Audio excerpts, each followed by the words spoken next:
I ask you something, O ward of mine. You are quite young. From my perspective, almost an infant. I wonder, how do you view the times that are long gone? Back in the past, way before this era. Before the traditions, the sects, all of it. When many of our kind ruled openly. Would you have sought control? There were no laws back then, or kindred gospel. Oh, sure, we had our roads, our paths, and our guidances, but they were nothing like these modern knights. Many elders sought all forms of atrocities, but to me, the one I viewed with a personal disdain was the embrace and enthrallment of their own child. Make of them puppets and servants. After all, your sire will always be just a little bit stronger than you if they remain active. So, they should have that right over you if left unchecked, and many of us back then viewed ourselves as correct tyrants. Now, I ask you something. How would one like that react upon losing control of said child?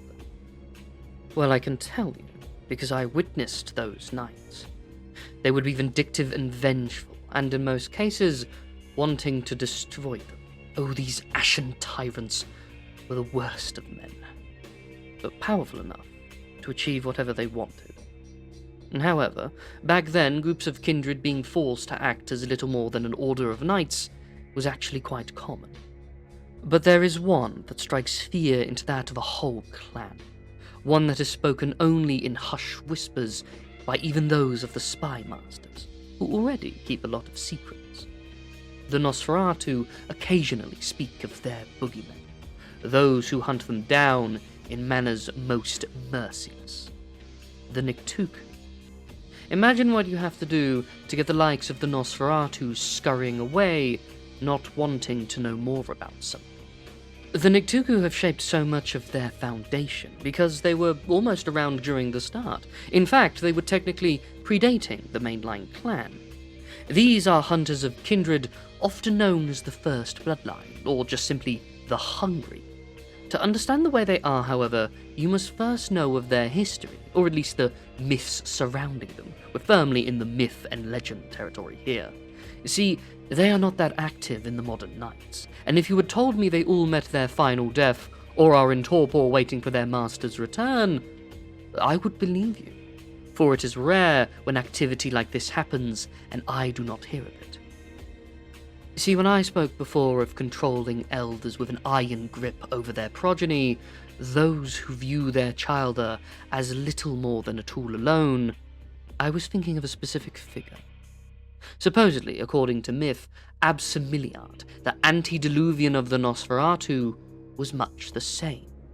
All embraced by him were his perfect, beautiful knights that obeyed his every petty whim. Of course, he committed a crime that led to his curse. The details of said crime depends on which version of the myth you think is true, but it resulted in that of his form being turned into a disgusting figure that his clan are known for tonight. But the thing to note about this is while most of his clan were hit with it, not all were. Those still bound by his blood, fully slaves to his will, were seemingly spared. For a time. They fled with him, following him wherever he actually went, but lost track of him over time. What is known is Absimiliard despised his clan, the ones that hold his curse to a physical degree. He wanted gone. And so he ordered his loyal to him, those who had yet to show a mark of his curse, to kill them all, drink every last drop of his foul clan, as he would put it, and return it to him. Then he vanished. What I've just told you is what the Nosferatu of Clan proper believe to be true, or at least most of their elders. Many neonates don't even think they are real, and in all fairness they have ceased their activities, to the point where they might be gone entirely. But I can say with some certainty that they are real, because I encountered them. So even if they are but a history lesson, they are still worth knowing. History is quite important, as I'm sure you've learned by now. But the Niktuku are, or perhaps were, a different bloodline.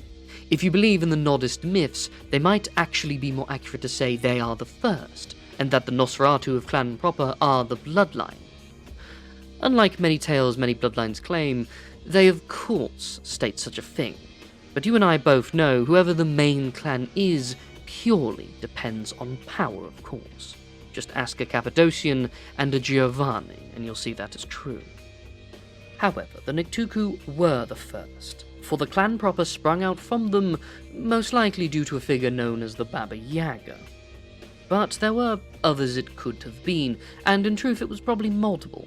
Remember, the curse was magical in nature, and it's possible all who broke free of Absimiliard became Nosferatu, as we know them now. Again, if you believe the Nodists.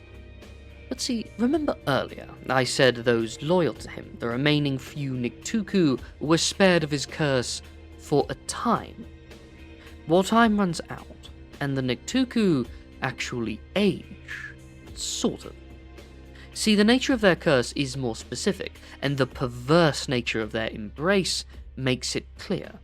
See, they only embrace, as they describe it, the beautiful young, those on the cusp of adulthood, what we would call teenagers in the modern nights. But they do age in time to an extent.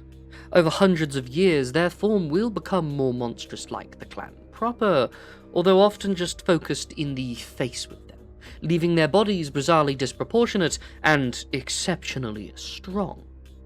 It is also said that they need to feed on other kindred to survive, for the blood of the kind does nothing for them unless they drain them fully, and this is likely true, but not a clan curse.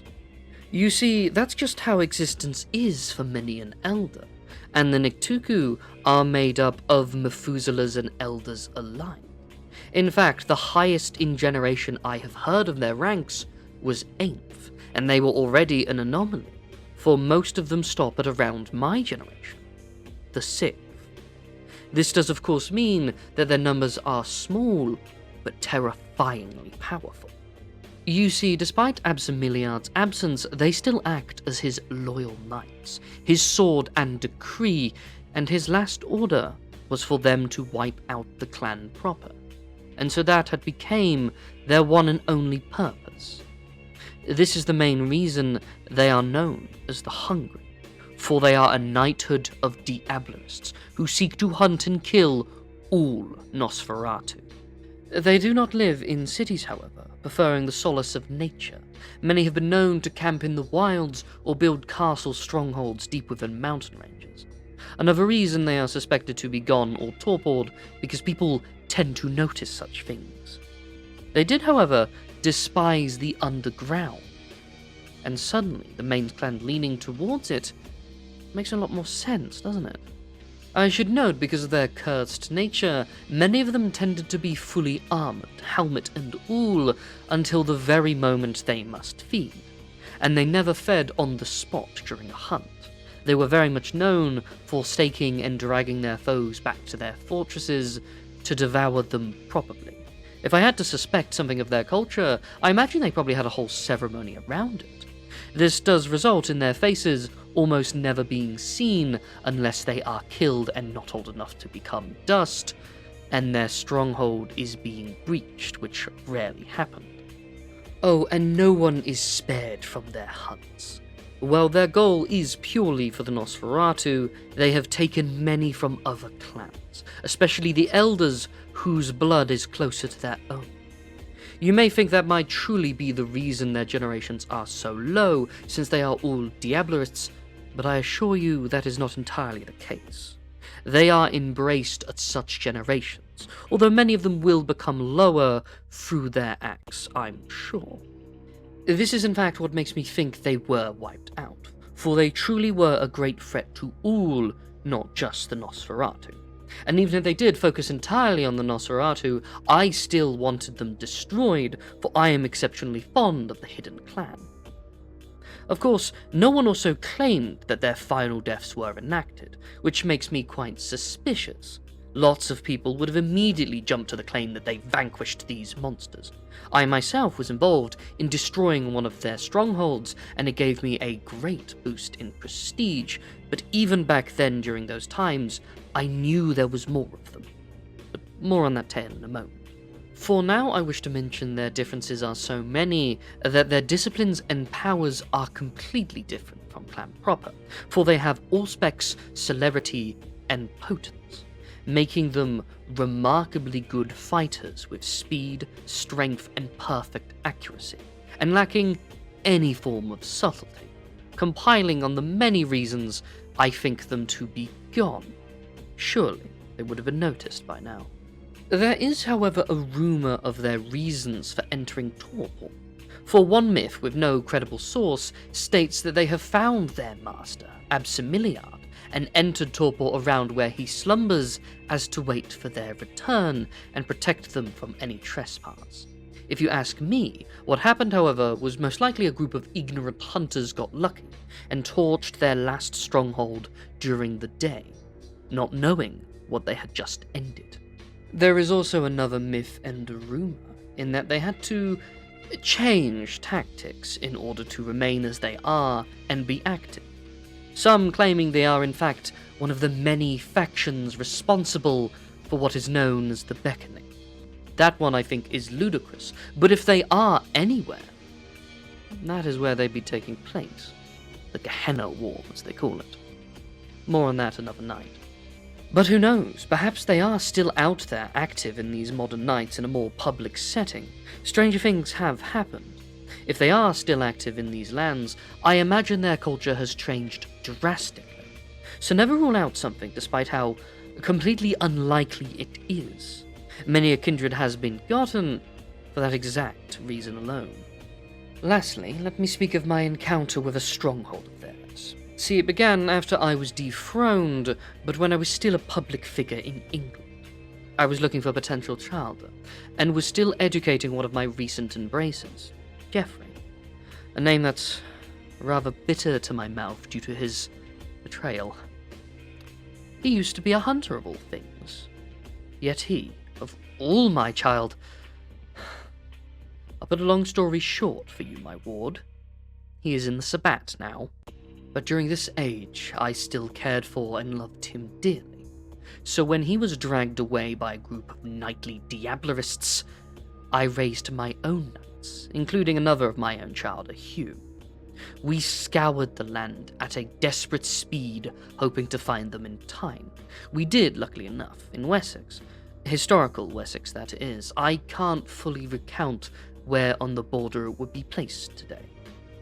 Borders were not so solid back then, although they were much more heavily enforced. Their fortress was built atop an old barrow, and we torched it to the ground to lure them out. A risky move that paid off, for they did sully out to meet us, and we cut them down. But one of them, their leader, clearly a Methuselah, offered to duel me. A foolish decision on my part to accept, for he was much stronger and faster than myself. The only reason I even stood a chance was because my skin is stronger than any metal that existed at the time. But he would have won that duel were we left to our own, of that I am sure. Were Hugh not there to stab him in the back, giving me enough time to grab him by the throat. That was the first time in my own life I ever contemplated the sin, you know. To bear my fangs and consume his soul, to give me enough power to challenge my usurper, dethrone the King Mithras. But my child were there, and in the end, it is not worth it. I simply tore out his throat instead, leaving him to turn to dust. We saved Geoffrey, who promised me he would repay my kindness. After all I did for him, his loyalty meant... It is bizarre how fate works. He has recently called to meet me. It's probably a trap. Last time we met, he promised my destruction. He is with my great enemy. I shouldn't go to him, but he is my child. If there is even a chance... You see that helmet there, my ward? That is the one I got from the Nictuku leader. I'm going to bring it with me when I meet with him. Let us pray he he is as sentimental as I, even after all of these years. The Nictuku serve as a scary tale. An order of lost, disfigured knights who hunt our kind, starting with their own cousins. Let them be a lesson on what treating your child in wrong ways can result in. Monsters, loyal or not, they will be a thorn in your side. A lesson I learned far too late. Thank you for listening to my tales. I'm the Ashspawn. Feel free to leave a like, comment, or subscribe. It would really mean a lot to me. But, till next we meet, fellow traveller. Have a good night.